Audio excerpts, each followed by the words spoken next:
नमस्कार, आप देख रहे हैं DTNRST। कांग्रेस नेता पवन खेरा ने कहा, सेनाएं बहादुरी से सीमाओं पर अपना काम करती हैं तो युद्ध में बहुत अहम भूमिका उन रणनीतिकारों की भी होती है जो राजधानी में बैठे होते हैं। इन तमाम लोगों की भूमिका बहुत महत्वपूर्ण होती है, जो सेना के पराक्रम को या तो बूस्ट कर सकती है या सेना के पराक्रम को नुकसान पहुँचा सकती है। पेश एक रिपोर्ट। पिछले कई दिनों से आप देख रहे हैं किस तरह का विमर्श हो रहा है। अभी थोड़ा शांति बनाएं प्लीज। युद्ध जब होता है या कॉन्फ्लिक्ट जब होता है तो युद्ध सिर्फ सीमाओं पर नहीं लड़ा जाता। सेनाएं बहादुरी से सीमाओं पर अपना काम मुस्तैदी से कर रही होती हैं। युद्ध में बहुत अहम भूमिका उन रणनीतिकारों की होती है जो राजधानी में बैठे होते हैं। वो मंत्री हों, वो अफसर हों, वो प्रधानमंत्री हों, वो विदेश मंत्री हों, इन तमाम लोगों की एक भूमिका बहुत महत्वपूर्ण होती है जो सेना के पराक्रम को या तो बूस्ट कर सकती है या सेना के पराक्रम को और नुकसान भी पहुंचा सकती है, उनके मनोबल को नुकसान पहुंचा सकती है, जो हमने इस बार बहुत अफसोस के साथ कह रहे हैं कि होते हुए देखा। मैं सबसे पहले अपने साथियों से आग्रह करूंगा कि एक आपको वीडियो दिखाएं, फिर प्रेस वार्ता को आगे बढ़ाएं।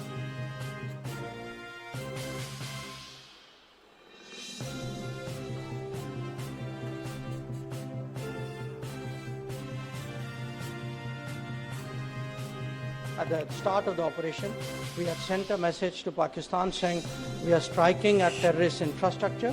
We are not striking at the military. So the military has an option of standing out and not interfering in this process.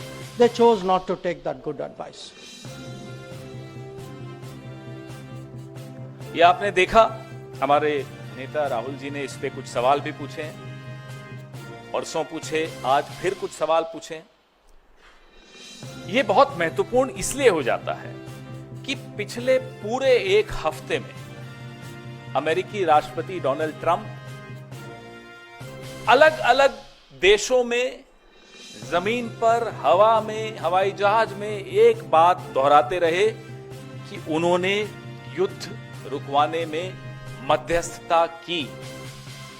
उन्होंने एक बहुत खौफनाक बात भी बोली कि उन्होंने भारत को व्यापार रोकने की धमकी देकर युद्ध रुकवाया। This is a very dangerous comment coming from the American president Donald Trump that he threatened India that he'll stop trade with India if the war doesn't stop. तो सिंदूर का सौदा होता रहा, प्रधानमंत्री चुप रहे। विदेश मंत्री के मुंह से एक शब्द नहीं निकल रहा, एक शब्द नहीं निकल रहा, दोनों के मुंह से नहीं निकल रहा। हमें नहीं मालूम कि ऐसी कौन सी सीक्रेट्स हैं, ऐसे कौन से रहस्य हैं मोदी जी के, जयशंकर जी के या भाजपा के और नेताओं के, अमेरिका के पास और मैं तो कहूंगा चीन के पास। न अमेरिका पे मुंह खुलता है और चीन पर जब मुंह खुलता है तो सीधा क्लीन चिट देने के लिए खुलता है और मुंह ही नहीं खुलता। कारण क्या है? आपके जो रहस्य उनके पास होंगे, हमें कोई मतलब नहीं उससे, लेकिन देश को नुकसान क्यों पहुंच रहा है? पहलगाम का न्याय क्यों नहीं मिल पाएगा? इसलिए क्योंकि आप डरते हैं अमेरिका से, आप डरते हैं चीन से, आपका मुंह नहीं खुलता चीन के आगे। सबको मालूम है, पूरे देश को मालूम है, पूरे विश्व को मालूम है चीन की भूमिका क्या रही इस युद्ध में। और अमेरिका अपनी भूमिका खुद आगे बढ़ चढ़कर बता रहा है इस युद्ध को रोकने में, और जयशंकर जी का मुंह नहीं खुलता कि कैसे जयशंकर जी खुद प्रेस एजेंसीज को सामने बैठाकर और खुद बता रहे हैं कि हमने पाकिस्तान के आतंकी ठिकानों पर हमला करने से पहले पाकिस्तान को सूचित कर दिया। अब ये सूचित करने का क्या मतलब होता है? इतना भरोसा है आपको आतंकियों पर कि आप सूचित कर देंगे और वो वहीं रहेंगे या वो चुपचाप बैठेंगे? ये भरोसा है आपको उन आतंकियों पे? रिश्ता क्या है आपका? कैसे आप बोल रहे हो उनको? क्यों बताया आपने उनको? और इसको आप क्या कूटनीति कहेंगे? ये डिप्लोमेट रहे हुए हैं। आज जो देश के विदेश मंत्री हैं ये एक राजदूत रहे हुए हैं, आईएफएस ऑफिसर रहे हुए हैं। क्या इसको कूटनीति कहते हैं? माफ कीजिएगा, हमारी देहाती भाषा में इसको मुखबिरी कहते हैं, इसको कूटनीति नहीं कहते। ये मुखबिरी है, ये अपराध है, ये गद्दारी है। और उसके बाद लीपापोती पूरी कि मैंने ऐसा नहीं, अरे आपने तो खैर लीपापोती भी नहीं कि आपके विभाग से एक चिट्ठी आ गई कि ये ऐसा नहीं कहा। आपके मुंह से ये शब्द एक एक, यहां मीडिया कर्मी बैठा है, देश के हर नागरिक ने, विश्व के हर नागरिक ने देखा आपने क्या बोला कि हमने पाकिस्तान को बता दिया था कि हम सिर्फ आतंकी ठिकानों पर हमला करने जा रहे हैं। अब बताइए, मुखबिरी नहीं है तो क्या है? और मुखबिरी का इतिहास लंबा है, अभी उस पर भी आऊंगा मैं। अब हम यह जानना चाहते हैं, क्या इसी मुखबिरी की वजह से अजहर मसूद जिंदा भाग गया? क्या इसी मुखबिरी की वजह से हाफिज सईद भाग गया? ये हुआ क्या? क्या देश को यह जानने का हक नहीं है कि आपने पहले ही सूचित करके अजहर मसूद को बचाया? ये वही अजहर मसूद है जिसको पहले भी बचाया गया था। कंधार में जब IC 814 को हम छुड़वाने गए थे, तब इसी अजहर मसूद को हम जाकर उनको सुपुर्द करके आए थे। ये दूसरी बार बचाने की साजिश क्यों हो रही? क्यों बचाया गया अजहर मसूद? कारण बताइए। ये जो बयान है विदेश मंत्री का बहुत संवेदनशील है। आतंकी ठिकाने, इस बयान के बाद पाकिस्तान ने उन ठिकानों का क्या किया होगा, खाली किए होंगे, नहीं किए होंगे, ये तो अजहर मसूद जिंदा है उसी से मालूम पड़ जाता है। और कितने आतंकी जिंदा बच के भाग गए होंगे, ये चिंता और ये सवाल हम सबके मन में है। We are right in being concerned and being worried about the future, the safety of our country.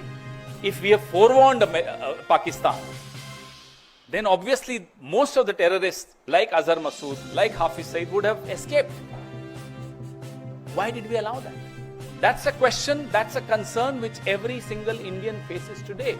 And the minister and the prime minister must open their mouth and come out clean.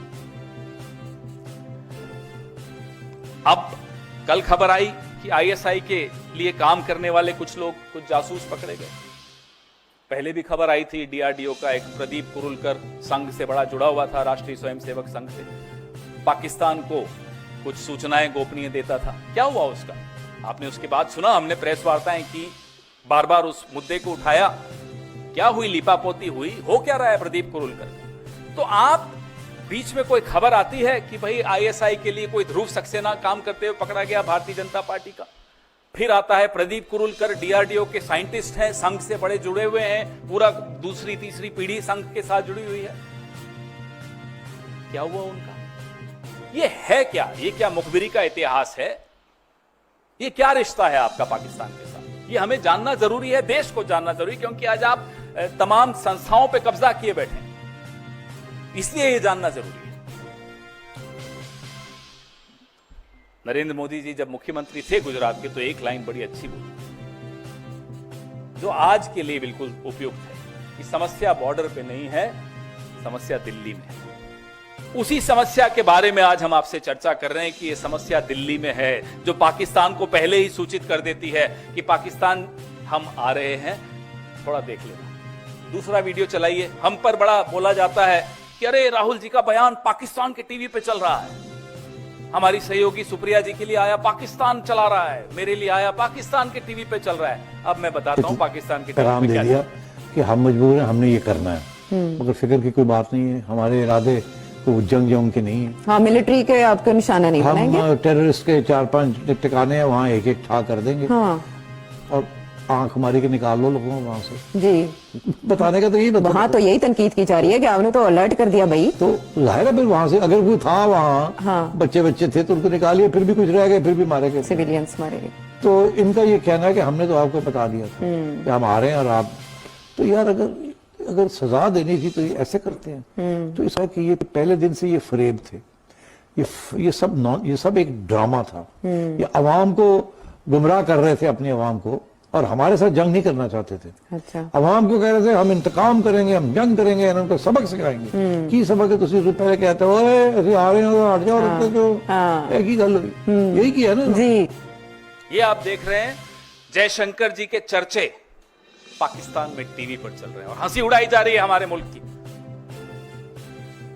क्या बर्दाश्त करेंगे हम और आप?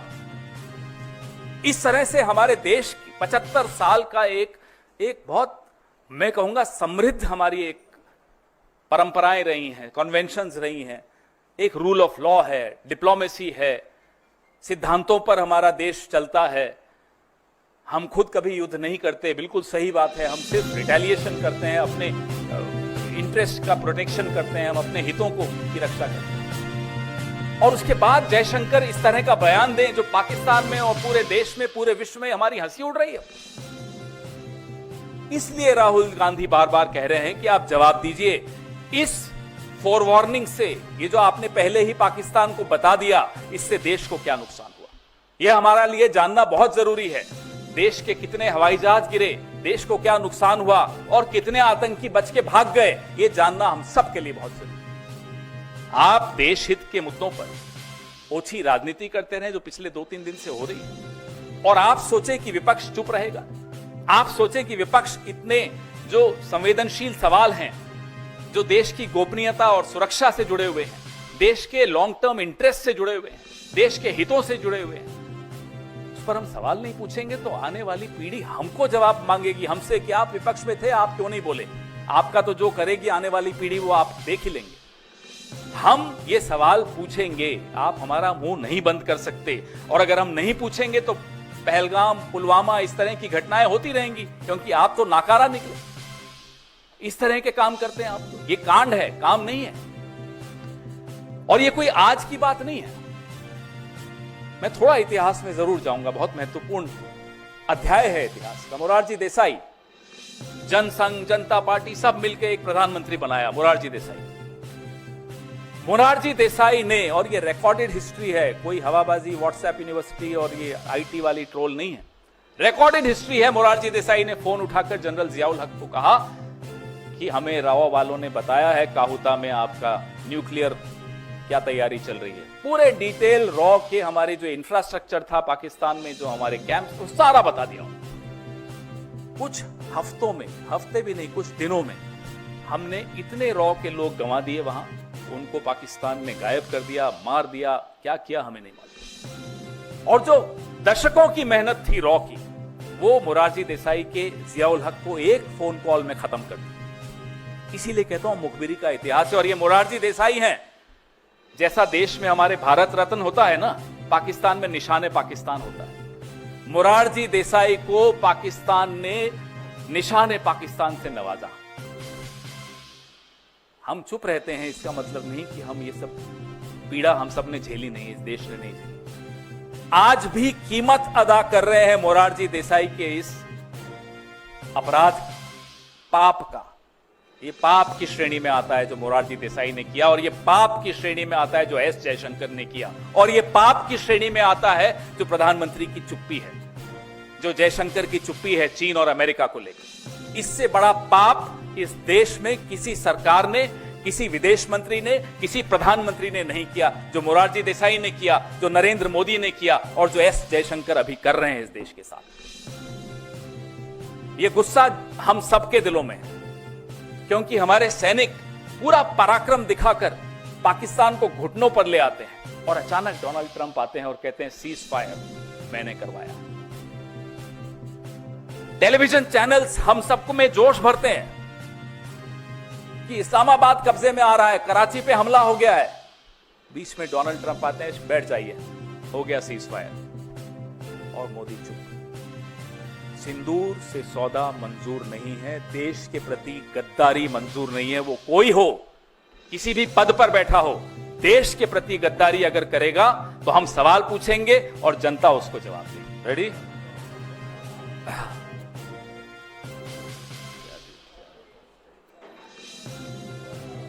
हाँ जी साथियों, पिछले कई दिनों से आप देख रहे हैं किस तरह का विमर्श हो रहा है। अभी थोड़ा शांति बनाएं प्लीज।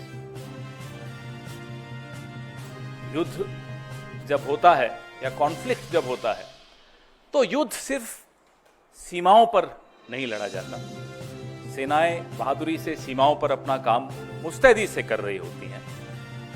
युद्ध में बहुत अहम भूमिका उन रणनीतिकारों की होती है जो राजधानी में बैठे, वो मंत्री हो, वो अफसर हो, वो प्रधानमंत्री हो, वो विदेश मंत्री हो, इन तमाम लोगों की एक भूमिका बहुत महत्वपूर्ण होती है, जो सेना के पराक्रम को या तो बूस्ट कर सकती है या सेना के पराक्रम को और नुकसान भी पहुंचा सकती है, उनके मनोबल को नुकसान पहुंचा सकती है, जो हमने इस बार बहुत अफसोस के साथ कह रहे हैं कि होते हुए देखा। मैं सबसे पहले अपने साथियों से आग्रह करूंगा कि एक आपको वीडियो दिखाएं, फिर प्रेस वार्ता को आगे बढ़ाएं।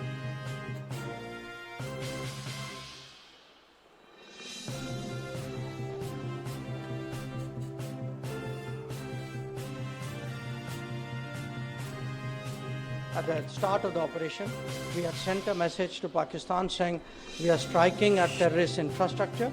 We are not striking at the military.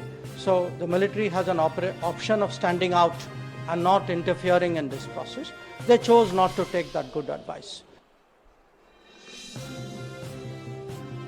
ये आपने देखा, हमारे नेता राहुल जी ने इस पे कुछ सवाल भी पूछे हैं, परसों पूछे, आज फिर कुछ सवाल पूछे।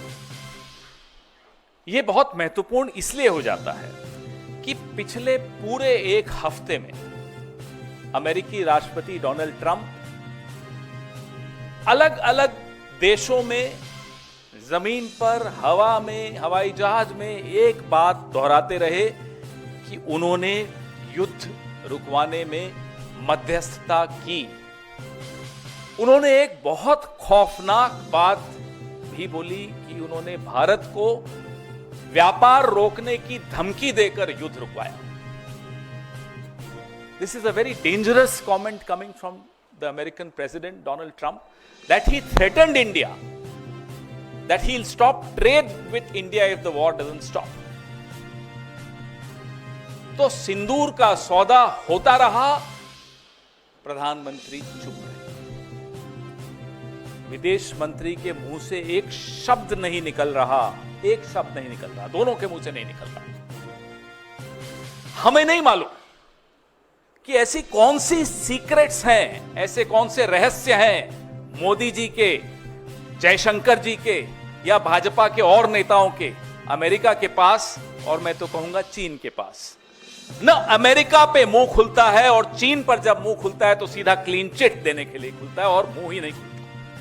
कारण क्या है? आपके जो रहस्य उनके पास होंगे, हमें कोई मतलब नहीं उससे, लेकिन देश को नुकसान क्यों पहुंच रहा है? पहलगाम का न्याय क्यों नहीं मिल पाएगा? इसलिए क्योंकि आप डरते हैं अमेरिका से, आप डरते हैं चीन से, आपका मुंह नहीं खुलता चीन के आगे। सबको मालूम है, पूरे देश को मालूम है, पूरे विश्व को मालूम है चीन की भूमिका क्या रही इस युद्ध में, और अमेरिका अपनी भूमिका खुद आगे बढ़ चढ़कर बता रहा है इस युद्ध को रोकने में, और जयशंकर जी का मुंह नहीं खुलता। ये क्या हो रहा है? इसलिए ये सवाल पूछने बहुत बहुत आवश्यक हैं।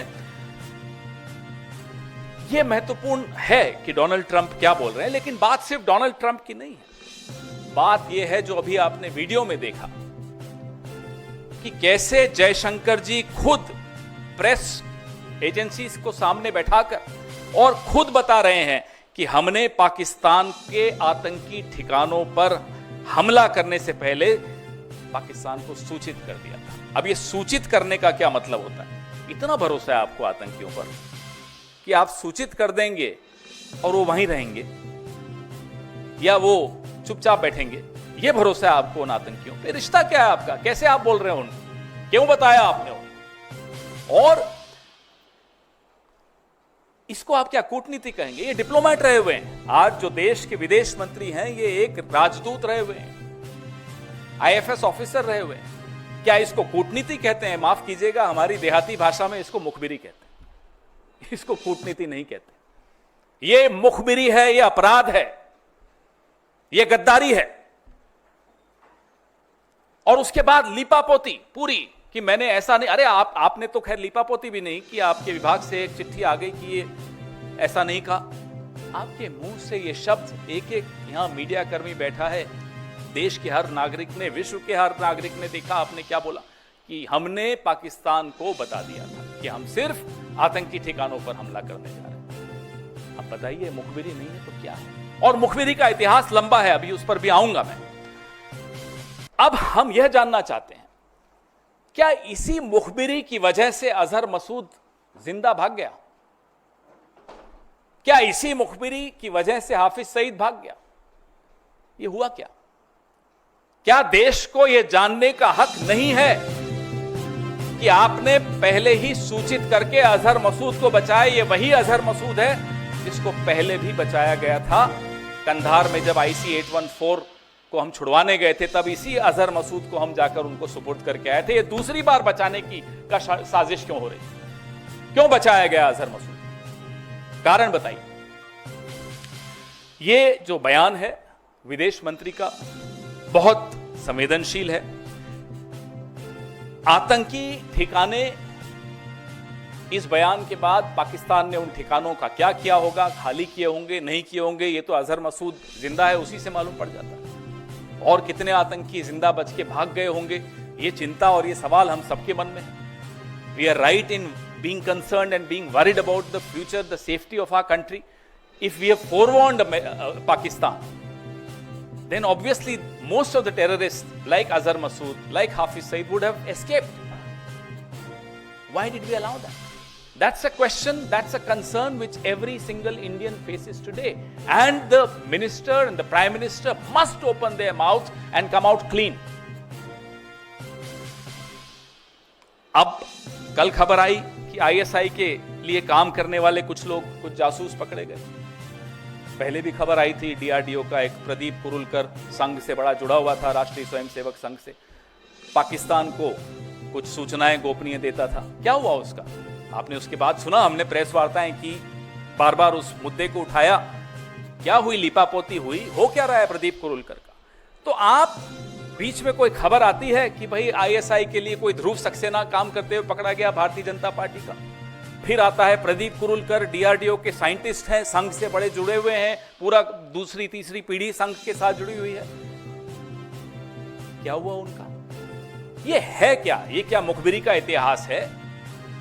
ये क्या रिश्ता है आपका पाकिस्तान के साथ? ये हमें जानना जरूरी है, देश को जानना जरूरी, क्योंकि आज आप तमाम संस्थाओं पे कब्जा किए बैठे हैं, इसलिए ये जानना जरूरी है।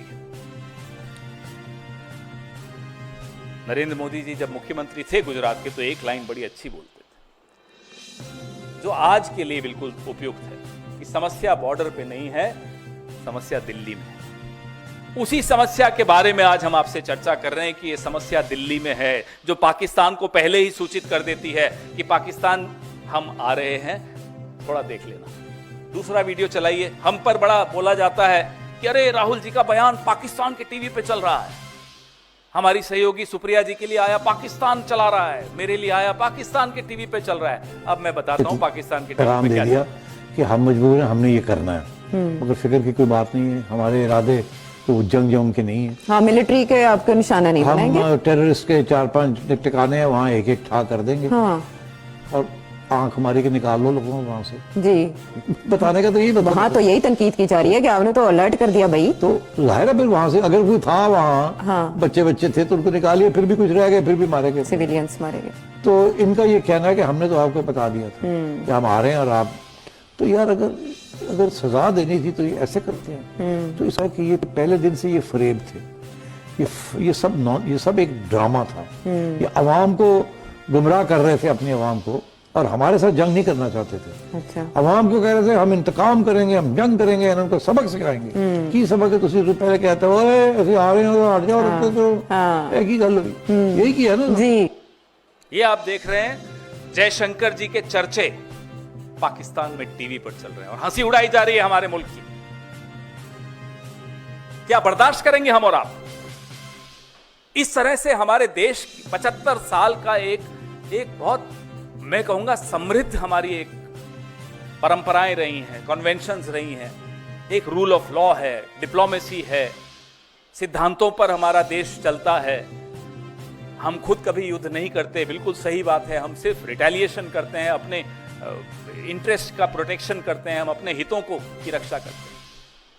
और उसके बाद जयशंकर इस तरह का बयान दें जो पाकिस्तान में और पूरे देश में, पूरे विश्व में हमारी हंसी उड़ रही है। इसलिए राहुल गांधी बार बार कह रहे हैं कि आप जवाब दीजिए। इस फोरवार्निंग से, ये जो आपने पहले ही पाकिस्तान को बता दिया, इससे देश को क्या नुकसान हुआ, यह हमारा लिए जानना बहुत जरूरी है। देश के कितने हवाई जहाज गिरे, देश को क्या नुकसान हुआ और कितने आतंकी बच के भाग गए, यह जानना हम सबके लिए बहुत जरूरी है। आप देश हित के मुद्दों पर ओछी राजनीति करते रहे जो पिछले 2-3 दिन से हो रही है, और आप सोचे कि विपक्ष चुप रहेगा, आप सोचे कि विपक्ष इतने जो संवेदनशील सवाल हैं, जो देश की गोपनीयता और सुरक्षा से जुड़े हुए हैं, देश के लॉन्ग टर्म इंटरेस्ट से जुड़े हुए हैं, देश के हितों से जुड़े हुए हैं, उस पर हम सवाल नहीं पूछेंगे तो आने वाली पीढ़ी हमको जवाब मांगेगी हमसे कि आप विपक्ष में थे, आप क्यों नहीं बोले। आपका तो जो करेगी आने वाली पीढ़ी वो आप देख ही लेंगे। हम ये सवाल पूछेंगे, आप हमारा मुंह नहीं बंद कर सकते, और अगर हम नहीं पूछेंगे तो पहलगाम, पुलवामा, इस तरह की घटनाएं होती रहेंगी, क्योंकि आप तो नाकारा निकले, इस तरह के काम करते हैं आप। ये कांड है, काम नहीं है, और ये कोई आज की बात नहीं है। मैं थोड़ा इतिहास में जरूर जाऊंगा, बहुत महत्वपूर्ण अध्याय है इतिहास का। मोरारजी देसाई, जनसंघ, जनता पार्टी सब मिलकर एक प्रधानमंत्री बनाया, मोरारजी देसाई। मोरारजी देसाई ने, और ये रिकॉर्डेड हिस्ट्री है, कोई हवाबाजी व्हाट्सएप यूनिवर्सिटी और ये आईटी वाली ट्रोल नहीं है, रिकॉर्डेड हिस्ट्री है। मोरारजी देसाई ने फोन उठाकर जनरल जियाउल हक को कहा कि हमें राव वालों ने बताया है काहुता में आपका न्यूक्लियर क्या तैयारी चल रही है। पूरे डिटेल रॉ के हमारे जो इंफ्रास्ट्रक्चर था पाकिस्तान में, जो हमारे कैंप्स, वो सारा बता दिया।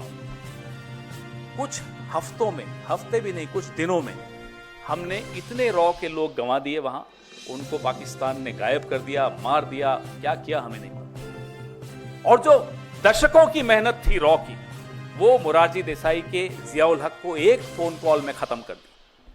इसीलिए कहता हूं मुखबिरी का इतिहास है, और ये मोरारजी देसाई हैं। जैसा देश में हमारे भारत रत्न होता है ना, पाकिस्तान में निशाने पाकिस्तान होता है। मोरारजी देसाई को पाकिस्तान ने निशाने पाकिस्तान से नवाजा। हम चुप रहते हैं, इसका मतलब नहीं कि हम ये सब पीड़ा हम सब ने झेली नहीं, इस देश ने नहीं झेली। आज भी कीमत अदा कर रहे हैं मोरारजी देसाई के इस अपराध का, पाप का। ये पाप की श्रेणी में आता है जो मोरारजी देसाई ने किया, और ये पाप की श्रेणी में आता है जो एस जयशंकर ने किया, और ये पाप की श्रेणी में आता है जो प्रधानमंत्री की चुप्पी है, जो जयशंकर की चुप्पी है चीन और अमेरिका को लेकर। इससे बड़ा पाप इस देश में किसी सरकार ने, किसी विदेश मंत्री ने, किसी प्रधानमंत्री ने नहीं किया, जो मोरारजी देसाई ने किया, जो नरेंद्र मोदी ने किया, और जो एस जयशंकर अभी कर रहे हैं इस देश के साथ। यह गुस्सा हम सबके दिलों में है, क्योंकि हमारे सैनिक पूरा पराक्रम दिखाकर पाकिस्तान को घुटनों पर ले आते हैं, और अचानक डोनाल्ड ट्रंप आते हैं और कहते हैं सीज फायर मैंने किया। टेलीविजन चैनल्स हम सबको में जोश भरते हैं कि इस्लामाबाद कब्जे में आ रहा है, कराची पे हमला हो गया है। बीच में डोनाल्ड ट्रंप आते हैं, बैठ जाइए, हो गया सीज फायर, और मोदी चुप। सिंदूर से सौदा मंजूर नहीं है, देश के प्रति गद्दारी मंजूर नहीं है। वो कोई हो, किसी भी पद पर बैठा हो, देश के प्रति गद्दारी अगर करेगा तो हम सवाल पूछेंगे और जनता उसको जवाब देगी। आपके सवाल।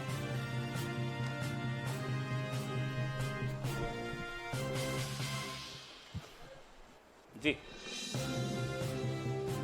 सर, आज बैठक है स्टैंडिंग कमेटी की एक्सटर्नल अफेयर्स की, और विदेश सचिव को बुलाया भी गया है, आपके भी मेंबर्स उसमें हैं, तो क्या आपको लगता है इस मसले पर भी चर्चा होनी चाहिए? कम से कम स्टैंडिंग कमेटी को पता होना चाहिए। अगर आप बात कर रहे हैं तो होना तो बहुत कुछ चाहिए मौसमी जी। होना तो ये चाहिए कि प्रधानमंत्री ऑल पार्टी मीटिंग्स में खुद आए, नहीं हुआ। होना तो यह चाहिए कि जिस तरह से पंडित जवाहरलाल नेहरू ने अटल बिहारी वाजपेयी की मांग पर भारत चीन युद्ध के बीच में विशेष सत्र संसद का बुलाया और चर्चा की, हमने मांग की नरेंद्र मोदी जी से कि एक विशेष सत्र संसद का बुलाइए। होना तो वो भी चाहिए था, नहीं हुआ। इस सरकार में क्या होना चाहिए और क्या होता है में बहुत अंतर होता है, तो इसलिए हमें अब इस पर टिप्पणी करना कोई उचित नहीं होगा कि क्या होना चाहिए। पूरा देश जानता है कि क्या होना चाहिए। पूरा देश यह भी जानता है कि इस तरह से डोनाल्ड ट्रंप आकर बोले कि मैंने सीज फायर करवाया और धमकी देकर करवाया, यह भी नहीं होना चाहिए। सिंदूर का सौदा भी नहीं होना चाहिए था, बहुत कुछ नहीं होना चाहिए था, लेकिन हो रहा है। होना यह भी नहीं चाहिए था कि एस जयशंकर पाकिस्तान को पहले ही चेतावनी दे दें, वो भी हुआ। होना यह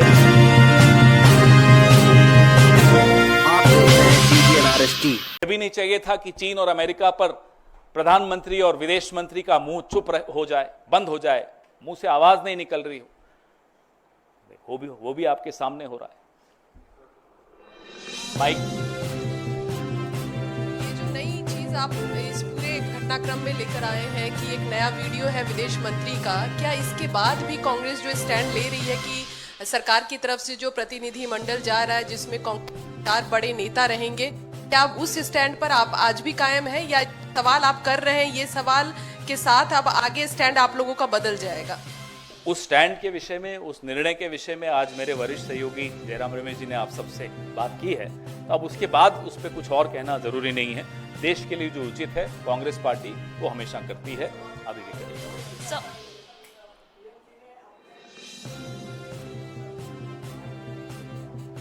कांग्रेस पार्टी ने अपना जो स्टैंड है अभी कुछ देर पहले जयराम रमेश जी ने स्पष्ट कर दिया है। इस विषय में और कोई टिप्पणी करना आवश्यक नहीं है।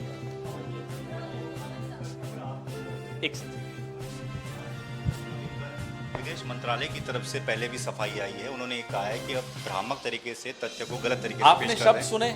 नहीं सर, उसमें एक चीज उन्होंने ये कही है, उसमें ये कहा है कि विदेश मंत्री का जो बयान है वो उसके बाद जब ये ऑपरेशन सिंदूर हो गया और ये कहा गया कि किसी सैन्य ठिकाने को निशाना नहीं बनाया गया, ये जानकारी पाकिस्तान एट द स्टार्ट का हिंदी अनुवाद कोई और कर ले, मैंने तो करके देख लिया, कईयों से करवाया जिनको हिंदी और इंग्लिश दोनों आती है, मुझे भी थोड़ी बहुत आती है दोनों भाषा। एट द स्टार्ट का मतलब आप मुझे समझाइए। At the start Raman ji आप बता दीजिए, कोई तो बताओ, आप तो हिंदी भी अच्छी जानते हैं सब। एट द स्टार्ट का मतलब क्या होता है? हमें मूर्ख बनाते हो, देश को मूर्ख बनाते हो, खुद बोलते हो और उसका नतीजा भी सबको दिखता है।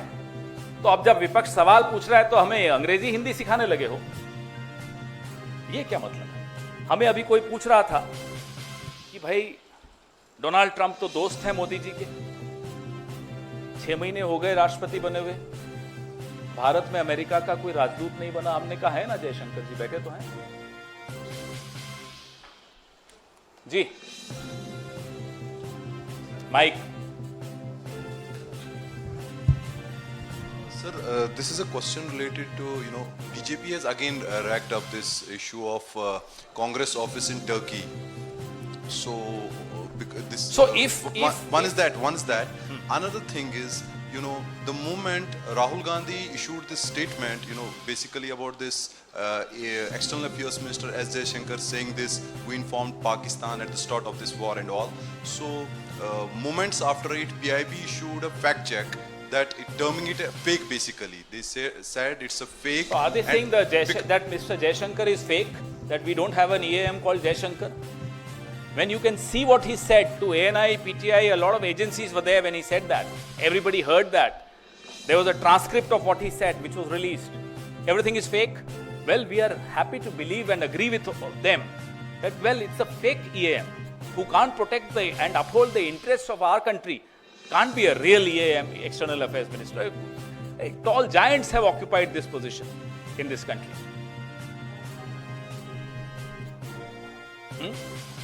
नहीं, आपका दूसरा सवाल, sorry, he has another question. कौन सा वाला?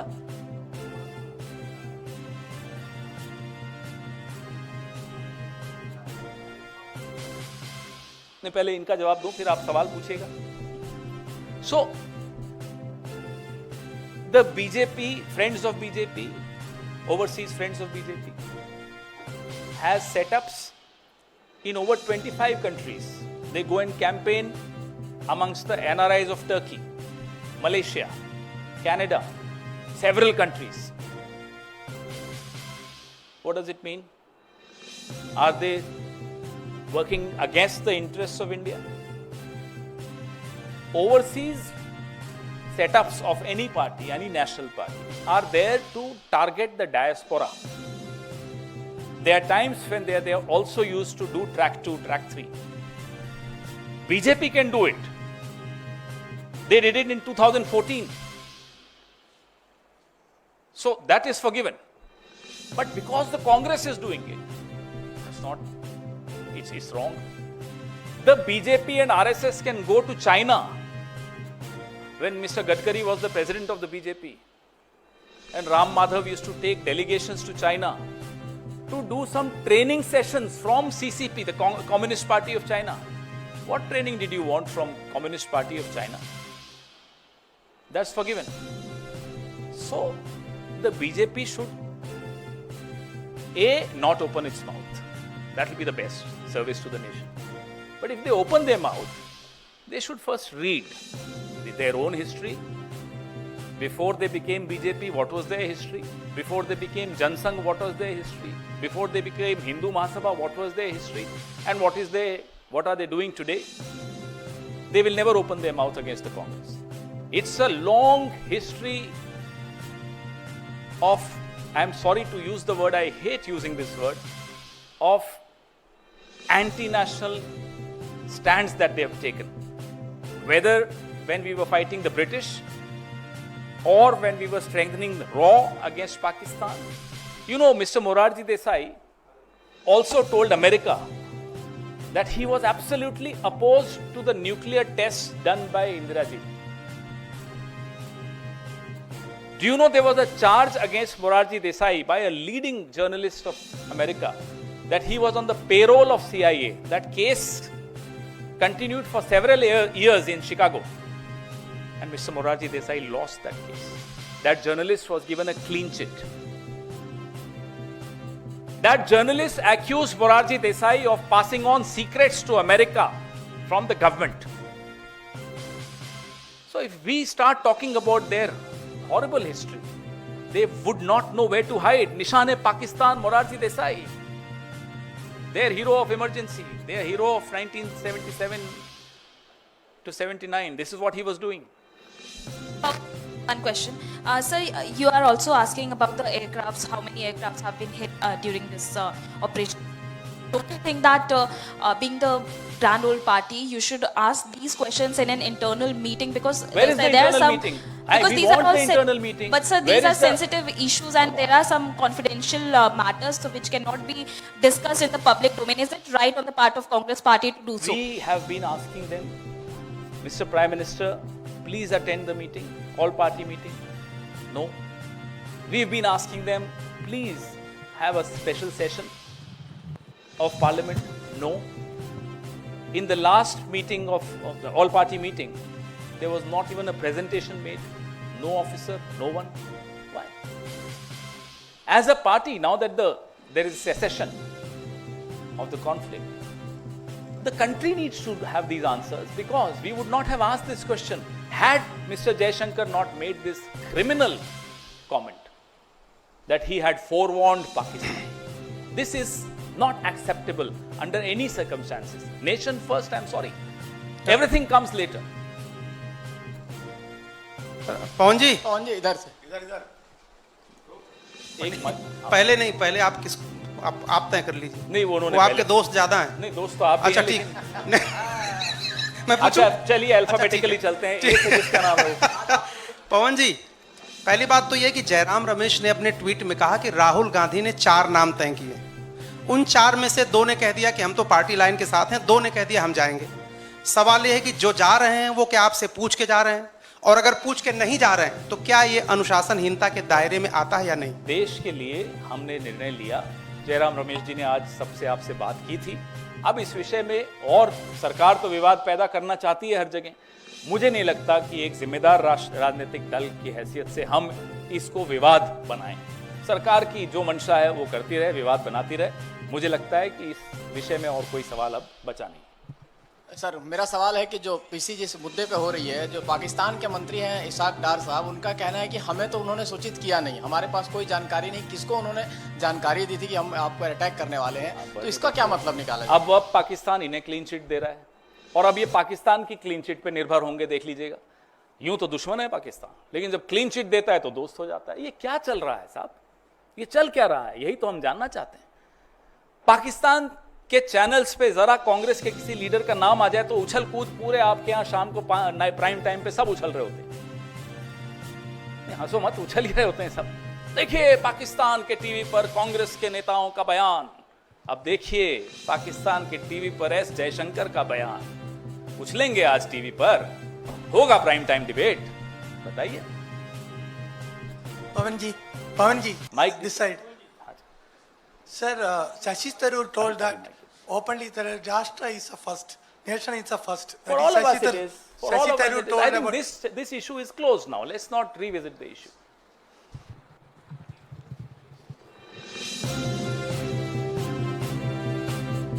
जिस आधार पर आपने आज सवाल पूछे हैं और विदेश मंत्री के बयान का हवाला दिया है, तो क्या ये ऑपरेशन सिंदूर पर भी कांग्रेस सवाल उठा रही है उसकी सफलता पर? ऑपरेशन जिसका पे सबूत कभी हम सवाल सेना की उठाएंगे ओर से क्या? दिए जा रहे हैं। सेना ने जितनी बहादुरी से काम किया, पाकिस्तान घुटनों पर आ गया। लेकिन जो यहां हमारा राजनीतिक नेतृत्व बैठा है, वो माफ कीजिएगा, डोनाल्ड ट्रंप के आगे घुटनों पर है, चीन के आगे घुटनों पर है।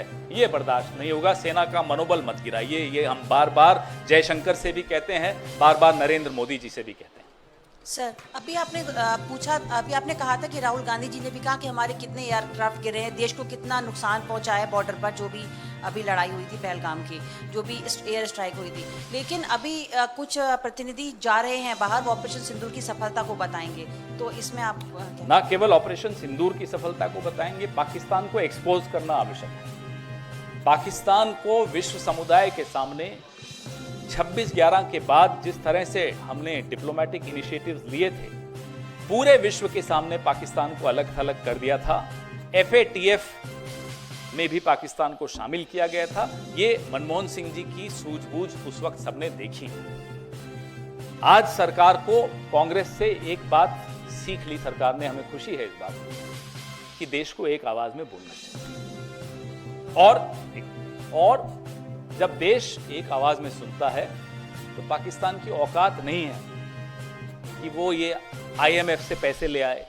आप बताइए, 73 देशों में हमारे प्रधानमंत्री करोड़ों अरबों रुपए खर्च करके जाते हैं। आप एक नेपाल तक को अपने साथ नहीं खड़ा कर पाए इस युद्ध में। पता नहीं भूटान ने स्टेटमेंट दिया या नहीं दिया। ये स्थिति आपने कर दी। सीखिए, कांग्रेस की सरकारों से सीखिए कैसे विदेश नीति को बनाया जाता है। विदेश नीति प्रधानमंत्री को प्रोजेक्ट करने के लिए नहीं होती, अपना ढोल नगाड़ा पीटने के लिए नहीं होती, डायस्पोरा इवेंट्स करके, चेहरे बना बना के, कपड़े बदल बदल के, घूम घूम कर भाषण देने में विदेश नीति नहीं होती। विदेश नीति बहुत गंभीर मुद्दा है, वो इस तरह की हल्की हरकतों से नहीं की जाती। सर, आपने पाकिस्तान से पूरा सवाल रिश्ता जोड़ दिया पूरी तरीके से, जयशंकर का और पूर्व प्रधानमंत्री मोरारजी देसाई का भी। लेकिन हेमंता बिस्वा शर्मा, आपके एक नेता का लगातार पाकिस्तान से रिश्ता जोड़ते जा रहे हैं और इस बात के बयान ओपनली दे रहे हैं कि उनके पास ये जानकारी है कि पाकिस्तान के मिनिस्टर्स के बुलावे पे हो गए। इतने इस पर आप साल क्या से उस जानकारी पे वो बैठे थे, ऐसी कौन सी जानकारी है? और हेमंता बिस्वा शर्मा हमारी पार्टी से गए, हम उनकी रग रग से वाकिफ हैं। समझ जाएंगे सुनेंगे तो किन रगों से हम वाकिफ हैं उनकी। उस आदमी में इतना सब्र नहीं होगा कि उसके पास कोई सूचना है तो वो इतने दिन सालों तक बैठा रहेगा उसको। ये सब हेमंता बिस्वा शर्मा अच्छी तरह समझता है कि हमारे पास उनके विषय में क्या क्या है, और जिस दिन वो चुनाव हारेंगे, तिहाड़ या गुवाहाटी की कौन सी जेल है हमें नहीं मालूम, एक जेल में वो हमें भी भेजना चाह रहे थे, हो सकता है उसमें हो, किसी न किसी जेल में ही उनको अब अपना समय बिताना पड़ेगा। जिस तरह की हरकतें उन्होंने की हैं जब से वो मुख्यमंत्री बने। गौरव गोगोई के विषय में इस तरह की टिप्पणी करना और बार बार एक ही टिप्पणी को दोहराने से वो बात सच नहीं हो जाती। वो भाजपा में जब से गए हैं, उनको लगता है कि भाई मूल मंत्र जो मोदी जी का है वो मैं भी ले लूं, कि झूठ को बार बार दोहराओ, ऊंची ऊंची आवाज में दोहराओ, वो सच हो जाएगा।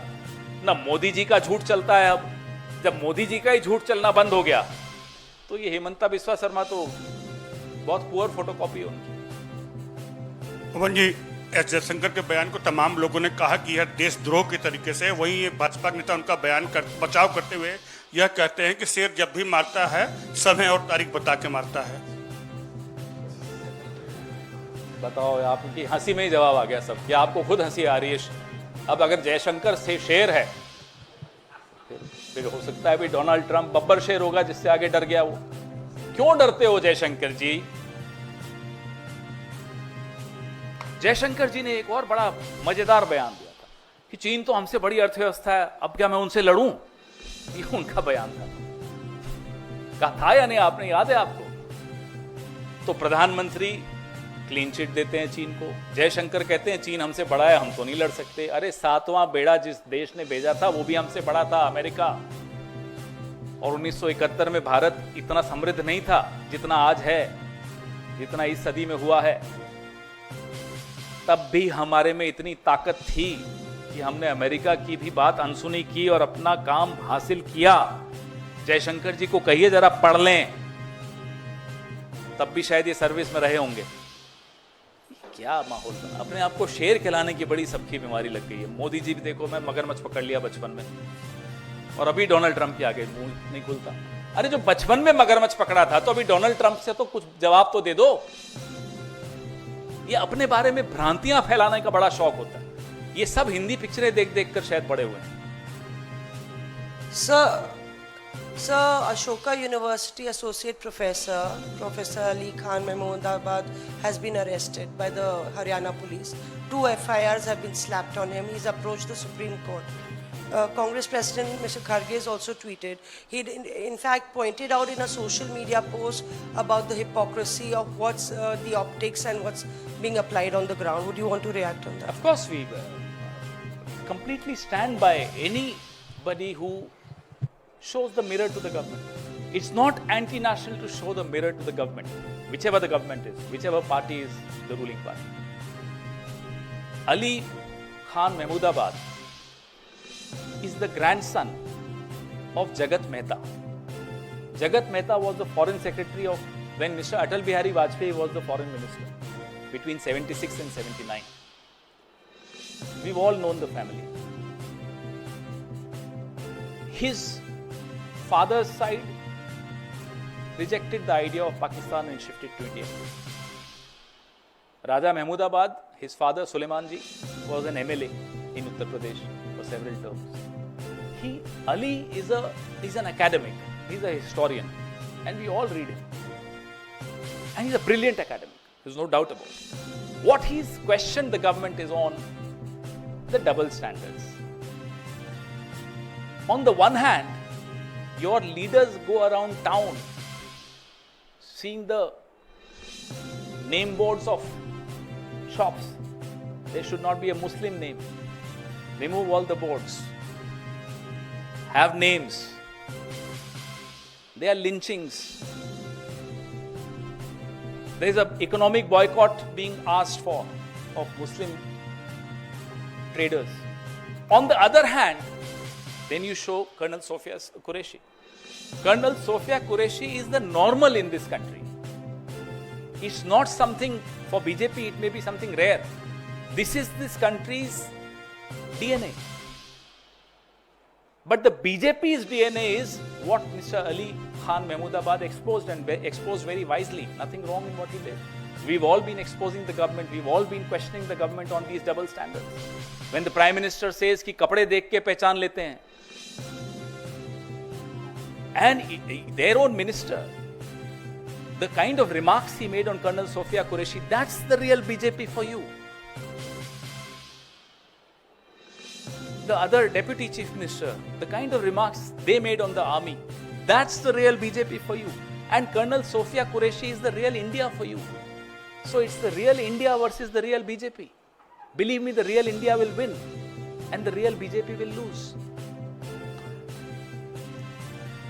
देखिए, जो द्वंद्व चल रहा है ना, असली भाजपा और असली भारत में चलता है। कर्नल सोफिया कुरैशी असली भारत है।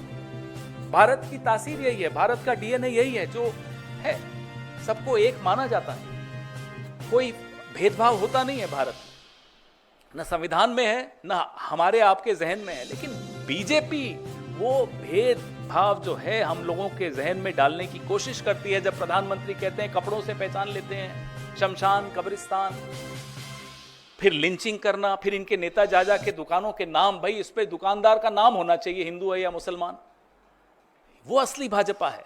तो अली खान महमूदाबाद ने असली भाजपा को एक्सपोज किया और असली भारत को बताया कि यह है असली भारत। कर्नल सोफिया कुरैशी में हमें हैरानी क्यों हो रही है? क्या क्योंकि उनका नाम सोफिया कुरैशी है वो कर्नल नहीं हो सकते? अब्दुल हमीद किसको नहीं मालूम ये नाम? ये नॉर्मल है हिंदुस्तान के लिए, लेकिन भारतीय जनता पार्टी को ये असामान्य लगता है। इसलिए बार बार वो, और फिर भी बेचारे जैसे उनकी तासीर है, जैसा उनका डीएनए है बीजेपी का, वो तो वैसा ही रहेगा, थोड़ा बदल सकता है। फिर उनके मंत्री कह देते हैं आतंकियों की बहन।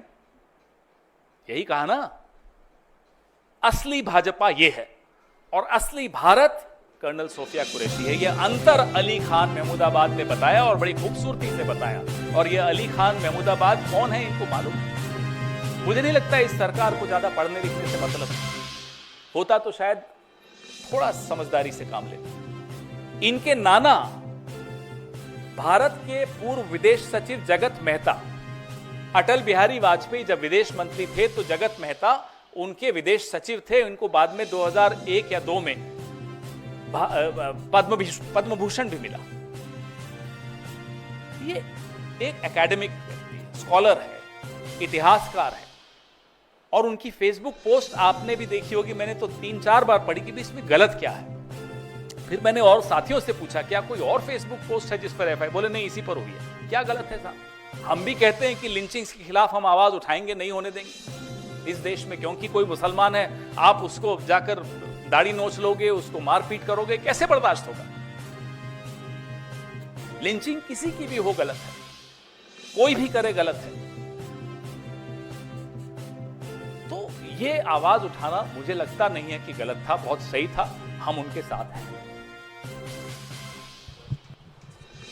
कौन बोल रहा है?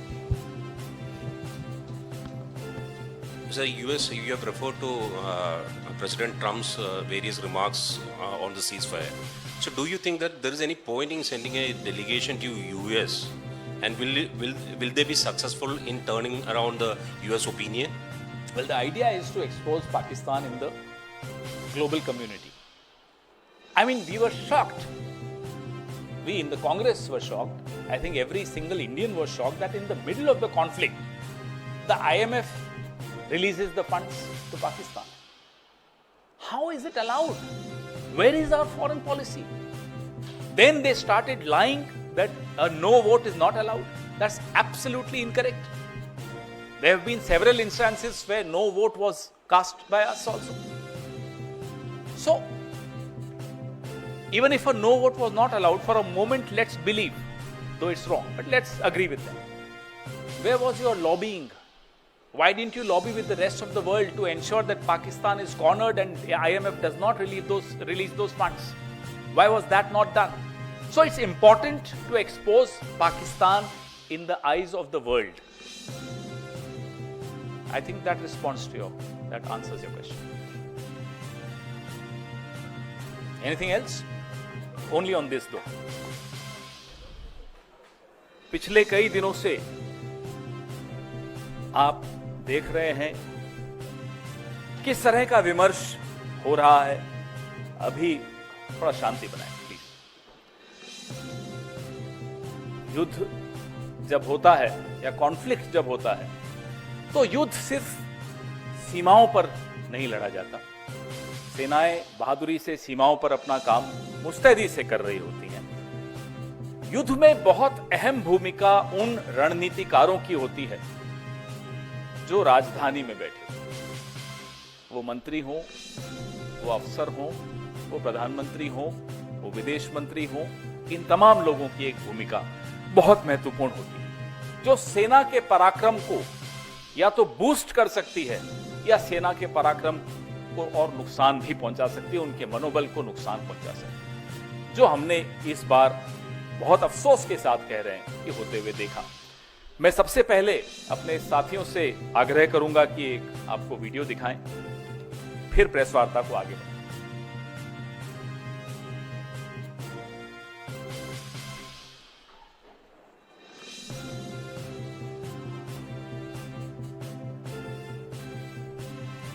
At the start of the operation, we had sent a message to Pakistan saying we are striking at terrorist infrastructure, we are not striking at the military. So the military has an option of standing out and not interfering in this process. They chose not to take that good advice. ये आपने देखा हमारे नेता राहुल जी ने इस पे कुछ सवाल भी पूछे हैं, परसों पूछे, आज फिर कुछ सवाल पूछे। ये बहुत महत्वपूर्ण इसलिए हो जाता है कि पिछले पूरे एक हफ्ते में अमेरिकी राष्ट्रपति डोनाल्ड ट्रंप अलग अलग देशों में, जमीन पर, हवा में, हवाई जहाज में एक बात दोहराते रहे कि उन्होंने युद्ध रुकवाने में मध्यस्थता की। उन्होंने एक बहुत खौफनाक बात भी बोली कि उन्होंने भारत को व्यापार रोकने की धमकी देकर युद्ध रुकवाया। This is a very dangerous comment coming from the American president Donald Trump, that he threatened India, that he'll stop trade with India if the war doesn't stop.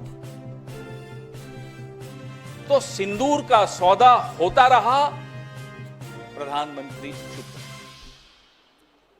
विदेश मंत्री के मुंह से एक शब्द नहीं निकल रहा, एक शब्द नहीं निकल रहा, दोनों के मुंह से नहीं निकल रहा। हमें नहीं मालूम कि ऐसी कौन सी सीक्रेट्स हैं, ऐसे कौन से रहस्य हैं मोदी जी के, जयशंकर जी के या भाजपा के और नेताओं के अमेरिका के पास, और मैं तो कहूंगा चीन के पास। न अमेरिका पे मुंह खुलता है, और चीन पर जब मुंह खुलता है तो सीधा क्लीन चिट देने के लिए खुलता है, और मुंह ही नहीं खुलता। कारण क्या है? आपके जो रहस्य उनके पास होंगे, हमें कोई मतलब नहीं उससे, लेकिन देश को नुकसान क्यों पहुंच रहा है? पहलगाम का न्याय क्यों नहीं मिल पाएगा? इसलिए क्योंकि आप डरते हैं अमेरिका से, आप डरते हैं चीन से, आपका मुंह नहीं खुलता चीन के आगे। सबको मालूम है, पूरे देश को मालूम है, पूरे विश्व को मालूम है चीन की भूमिका क्या रही इस युद्ध में, और अमेरिका अपनी भूमिका खुद आगे बढ़ चढ़कर बता रहा है इस युद्ध को रोकने में, और जयशंकर जी का मुंह नहीं खुलता कि कैसे जयशंकर जी खुद प्रेस एजेंसीज को सामने बैठाकर और खुद बता रहे हैं कि हमने पाकिस्तान के आतंकी ठिकानों पर हमला करने से पहले पाकिस्तान को सूचित कर दिया था। अब ये सूचित करने का क्या मतलब होता है? इतना भरोसा है आपको आतंकियों पर कि आप सूचित कर देंगे और वो वहीं रहेंगे, या वो चुपचाप बैठेंगे? ये भरोसा है आपको उन आतंकियों पे? रिश्ता क्या है आपका? कैसे आप बोल रहे हो उनको? क्यों बताया आपने उनको? और इसको आप क्या कूटनीति कहेंगे? ये डिप्लोमेट रहे हुए हैं। आज जो देश के विदेश मंत्री हैं, ये एक राजदूत रहे हुए हैं, आईएफएस ऑफिसर रहे हुए हैं। क्या इसको कूटनीति कहते हैं? माफ कीजिएगा, हमारी देहाती भाषा में इसको मुखबिरी कहते हैं, इसको कूटनीति नहीं कहते। ये मुखबिरी है, ये अपराध है, ये गद्दारी है। और उसके बाद लीपापोती पूरी कि मैंने ऐसा नहीं, अरे आपने तो खैर लीपापोती भी नहीं कि आपके विभाग से एक चिट्ठी आ गई कि ये ऐसा नहीं कहा। आपके मुंह से ये शब्द, एक एक यहां मीडिया कर्मी बैठा है, देश के हर नागरिक ने, विश्व के हर नागरिक ने देखा आपने क्या बोला कि हमने पाकिस्तान को बता दिया था कि हम सिर्फ आतंकी ठिकानों पर हमला करने जा रहे हैं। अब बताइए, मुखबिरी नहीं है तो क्या है? और मुखबिरी का इतिहास लंबा है, अभी उस पर भी आऊंगा मैं।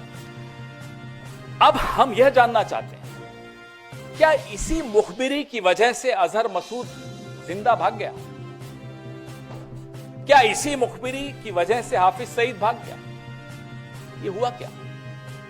क्या देश को यह जानने का हक नहीं है कि आपने पहले ही सूचित करके अजहर मसूद को बचाया? ये वही अजहर मसूद है जिसको पहले भी बचाया गया था। कंधार में जब IC 814 को हम छुड़वाने गए थे, तब इसी अजहर मसूद को हम जाकर उनको सुपुर्द करके आए थे। ये दूसरी बार बचाने की साजिश क्यों हो रही? क्यों बचाया गया अजहर मसूद? कारण बताइए।